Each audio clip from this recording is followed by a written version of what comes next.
Hao, selamat datang di mata kuliah Tata Bahasa Mandarin tingkat menengah.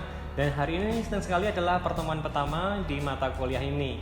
Dan sebelum kita masuk di dalam perkuliahan, dalam materi, kita akan bahas dulu mengenai kontrak pembelajaran, kontrak perkuliahan untuk mata kuliah ini. Ada beberapa mungkin yang kita perlu bahas dulu teman-teman. Yang pertama, perkenalkan, nama saya Chang Lao Shi. Berikut adalah nomor telepon, Instagram, dan juga email saya. Kalau misal nanti ada problem, ada pertanyaan, atau ada apa yang perlu didiskusikan, silahkan bisa didiskusikan dengan saya. Oke.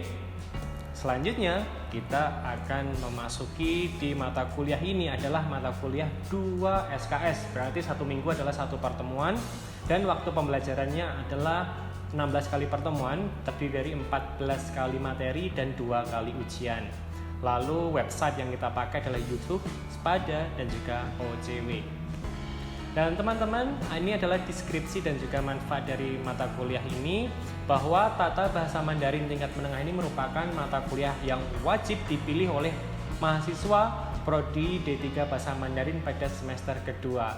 Dan mata kuliah ini memperkenalkan tata bahasa Mandarin tingkat lanjutan agar kemudian mahasiswa mampu menganalisisnya dan menggunakannya dalam percakapan sehari-hari. Dan selanjutnya ini sumber belajarnya ada banyak sekali. Ada satu mengenai International Chinese Grammar. Selanjutnya ada grammar teaching ya, dan juga yang kedua adalah Hanyu Fa Jiao Cheng. Lalu ada Chinese Grammar with Illustrative Picture, dan ada HSK 1-4 yang saya ambil untuk pembelajaran kali ini. Jadi banyak sekali, ini 4 yang paling banyak. Dan kehadirannya mahasiswa wajib datang 16 kali pertemuan, dan maksimal ketidakhadiran adalah 3 kali, dan ketidakhadiran melewati batas ya otomatis tidak dapat mengikuti UTS maupun UAS, dan berarti tidak bisa mengikuti ujian, tidak lulus di mata kuliah ini, dan perlu mengulang di tahun depan. Apabila tidak hadir, silahkan berikan surat keterangan atau surat izin, dan apabila sakit silahkan bisa ada surat keterangan dokter. Jika mengumpulkan tugas ditambah presensi di OJW, maka akan saya anggap masuk. Jika tidak lengkap salah satu, tidak masuk, berarti tidak masuk ya. Kalau misal tidak mengumpulkan tugas tapi absen OJW juga tidak masuk. Ataupun mengumpulkan tugas tapi tidak presensi di OJW, ya berarti tidak masuk. Jadi dua-duanya harus lengkap, tugasnya yang dikumpulin, lalu presensi di OJW jangan lupa. Ketidakhadiran saat ujian otomatis dapat nilai 0. Dan ada pengecualian bagi mahasiswa yang sakit, lelayu, atau mungkin ada kebijakan lain dari saya. Nah, silahkan bisa konsultasikan atau bisa didiskusikan kalau misal ada problem apa di dalam ujian nanti. Selanjutnya ini pengumpulan tugas. Pengumpulan tugas wajib dikumpulkan tepat waktu, tidak ada keterlambatan dalam mengumpulkan tugas, dan dikumpulkan di Spada, lalu dikerjakan secara individu, tidak copy paste mahasiswa lain ataupun kakak tingkat maupun dari internet atau bahan lain. Jadi karena perkuliahan itu adalah proses belajar, kalau misal bisa kita belajar sebaik-baiknya, tidak mencontek dan lain sebagainya. Selanjutnya penilaiannya, UTS itu adalah nilai resmi, adalah nilai murni ya. Jadi tidak ada remedi saat UTS. Tapi kalau UAS itu adalah nilai gabungan dari pertemuan 1-16, ada absensinya 10%, keaktifannya 10%, tugas individu atau kelompoknya 30%, dan UASnya hanya 50%. Dan nilai akhirnya nanti adalah UTS tambah UAS dibagi 2, yaitu rata-rata 2 nilai tersebut. Jika mencontek dengan ujian dengan mahasiswa lain, akan otomatis mendapat nilai 0, dan ya berarti tidak lulus di dalam mata kuliah ini. Lalu selanjutnya kalau misal tidak tuntas di dalam UAS, nanti ada remedi maksimal nanti diberi hanya 65 poin, dan apabila nilai murni belum memenuhi batas kelulusan, nanti akan diberikan ujian sebanyak 3 kali maksimal. Kurang lebih seperti ini untuk kontrak perkuliahan kita di semester ini. Kalau ada pertanyaan silahkan bisa ditanyakan kepada saya, bisa tulis di Spada. Lalu selanjutnya kita masuk ke materi perkuliahan untuk hari ini. 同学们, di pertemuan hari ini kita akan belajar mengenai 副词 atau kata keterangan atau adverb. Dan 副词 ini nanti akan dibagi menjadi dua, yaitu adalah genting 副词 sama voting 副词. Berarti kepastian dan juga sanggahan, positif dan juga negatif. Lalu 副词 itu atau adverb atau kata keterangan itu apa? Itu adalah kata yang berfungsi untuk menerangkan kata kerja atau verbnya, atau kata sifat atau kata keterangan lainnya untuk menerangkan bahwa dalam kata tersebut bagaimana ya. Oke, nah ada dua ya, sekali lagi itu ada genting 副词 sama voting 副词. Nanti kita belajar 5 kata yang termasuk di dalam adverb ini. Oke, sekarang 表示 genting, berarti genting 副词 atau kata negatif, positif ya, positifnya dulu. 1, kita belajar bacanya adalah 一定. Oke, silakan bisa dicari sendiri cara bacanya bagaimana. Ini adalah 一定, bisa didengarkan saya. Ini bacanya adalah 一定, berarti pasti, kepastian.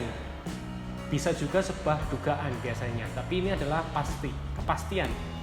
Contohnya, 你明天一定来呀. 你明天一定来呀. Besok kamu harus apa? Harus datang. Harus datang. Pasti datang ya. 陆羽平一定要去, 就让他去吧. 一定要去, pasti harus pergi. 就让他去吧. 你放心, 我一定不会忘记. 你放心, kamu 放心ya, kamu tenang. 我一定不会忘记, saya pasti tidak bisa lupa. 王小云很忙, 他一定不能去. 他一定不能去, dia gimana? Pasti tidak bisa pergi. Kenapa? 他很忙. Makanya 一定ini sebuah kepastian ya, sebuah kepastian. Sebuah kepastian, sebuah pasti, sebuah pasti. Kata yang kedua itu adalah 必须. Ini juga harus, sebuah keharusan. Ini sama artinya dengan 一定要, harus bagaimana. 一定要 itu adalah 必须. Kamu harus bagaimana? 必须, 必须. Contohnya, 我们必须努力学习. 我们必须努力学习. Kita harus apa? Kita harus 努力学习, belajar dengan giat. 你必须去. Kamu apa? 必须去, harus pergi. Kalau 不去不行, kalau nggak pergi nggak boleh. Jadi 必须去, harus pergi. Selanjutnya, 王小云发烧了.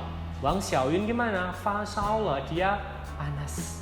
他必须看病, dia harus 看病. Dia harus periksa. Harus periksa. Oke, itu adalah harus, keharusan kita menggunakan 一定 atau 必须. Kalau harus bagaimana? 必须 harus bagaimana. Jadi ada dua ya, yang itu adalah 表示肯定. Lalu selanjutnya kita belajar 表示否定. Nah, ini untuk yang negatifnya tidak bagaimana.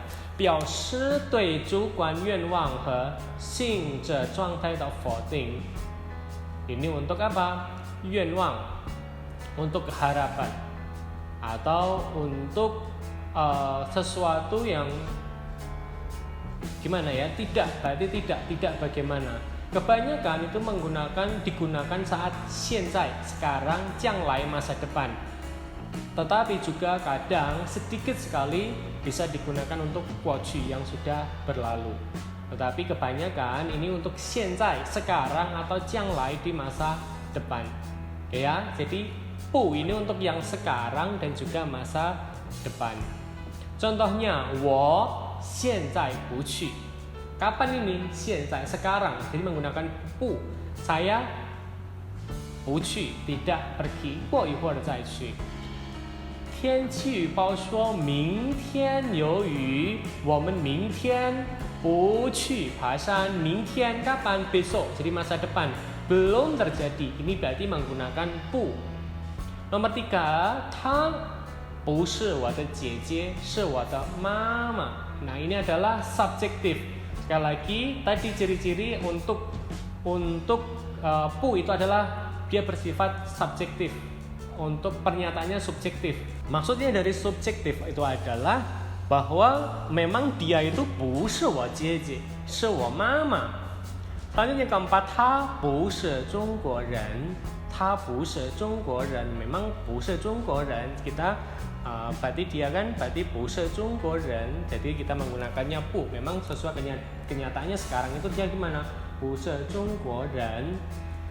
Oke, selanjutnya kita belajar 没 atau kadang menggunakan 有, jadi 没有 没 atau 没有 ini untuk 否定存在 零有以及动作行为的发生 atau 完成 berarti sudah terjadi sesuatu kegiatan yang sudah terjadi tetapi kita tidak melakukannya, kita menggunakan 没有 atau 没。他没有汽车 oh ini untuk kepemilikan ya, berarti dia memang 没有汽车 tidak punya。 lalu 屋子里没有人 tidak ada orang。 昨天没下雪 kapan? kemarin 没下雪 没下雪 tidak turun hujan. Jadi kemarin bukan hujan, salju. 昨天没下雪 kemarin tidak turun salju. Berarti kan bukan sekarang, bukan besok, tapi adalah kemarin menggunakan 没。 Terus 以前我没学过汉语 没学过汉语 kapan? 以前 dulu kala 我没学过汉语 tidak ada pengalaman belajar Mandarin, berarti belum pernah belajar bahasa Mandarin. 以前我没学过汉语。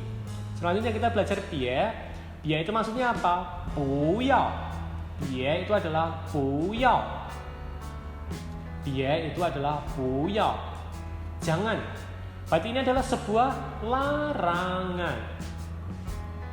Contohnya ini satu gimana? 别迟到 jangan 迟到 不要迟到 jangan terlambat. 别怕 jangan takut. 别哭了 jangan nangis. 别难过 有我在 jangan sedih. Ada siapa? Saya. 他去了 你就别去了 你就别去了 kamu jangan pergi. 我已经知道了你别说了 kamu sudah jangan ngomong. 他已经知道你别告诉他了。 Oke, tetapi ini ada 别 ada yang pakai le, tapi ada yang tidak menggunakan le. Maksudnya apa? Kalau pakai le, dia itu sekarang masuk nomor 2 ya, misalnya nomor 2 别哭了. Dan sekarang posisinya sedang nangis, kita ngomong 别哭了 jangan nangis lagi, nangisnya udah di stop. Ini 别哭了 posisinya sekarang lagi nangis, udah jangan nangis lagi. Oke, 别哭了. Tetapi kalau yang tidak ada le-nya berarti itu belum terjadi. 别迟到 jangan terlambat, berarti dia sekarang gimana? Belum terlambat. Tetapi kalau misal sekarang posisinya dia sudah terlambat, kita ngasih tahu dia next time jangan terlambat lagi. Kita bilang ke dia 别迟到了. Oke, kalau le berarti kan sudah, berarti sesuatu itu sudah terjadi dan dilarang ngapain. Jadi 别迟到了. Oke, gampang ya. Oke, teman-teman, inilah yang kita pelajari hari ini, adverb, ada positif dan negatif. Silahkan dipelajari modulnya, dikerjakan soalnya, di-upload di Spada sampai jam perkuliahan selesai. Semangat, boleh diskusi dengan kelompok KTB-nya, dihidupkan lagi, belajarnya yuk disemangati lagi biar kita bisa maju bersama-sama. Silahkan dimanfaatkan dari video ini, dimanfaatkan kelompok KTB-nya untuk mendukung belajar teman-teman. Saya akhiri perkuliahan hari ini, ketemu lagi di perkuliahan yang akan datang. Jaga kebersihan, jaga kesehatan, hindari aktivitas luar, dan tetap jaga kesehatan, tetap semangat belajar. 我们下课，同学们再见。